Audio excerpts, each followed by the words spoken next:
Kung hindi masosolusyonan ng taon-taon na lang na pagbaha sa Pilipinas, iindahin daw ng ating ekonomiya ang danyo sa posibleng umabot sa $124 billion o mahigit 7.6 trillion pesos mula 2022 hanggang 2050.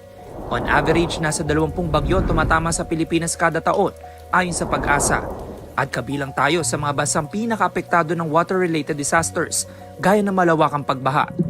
Ayon sa mga eksperto, hindi lamang climate change at lokasyon ng ating bansa ang problema, kundi ang dekadang mahinang urban planning, matinding pagkukulang sa waste management, pati mga flood control project na kundi outdated o luma, ay substandard naman dahil sa korupsyon.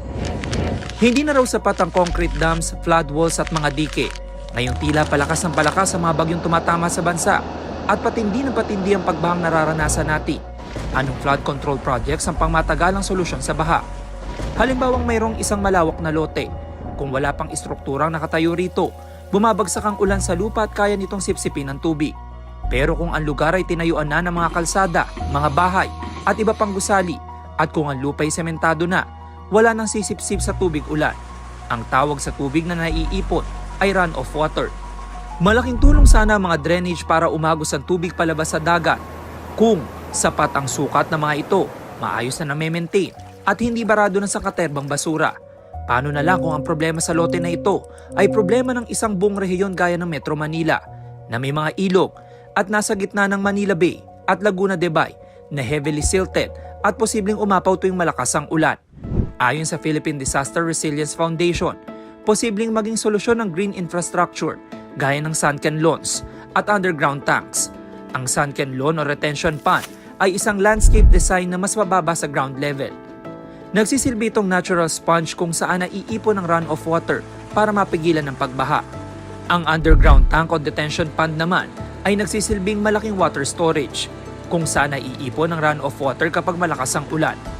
Ang tubig ay unti-unting na i-release para maiwasan ang pag-apaw nito. Gaya na lang sa Bonifacio Global City na may 22,000 cubic meter detention tank sa ilalim ng Burgos Circle kaya naiiwasan ang pagbaha roon. Ang lalim nito ay katumbas ng gusaling may 4 na palapag. Kaya nito mag-imbak ng tubig na katumbas ng laman ng 8 Olympic-sized swimming pools.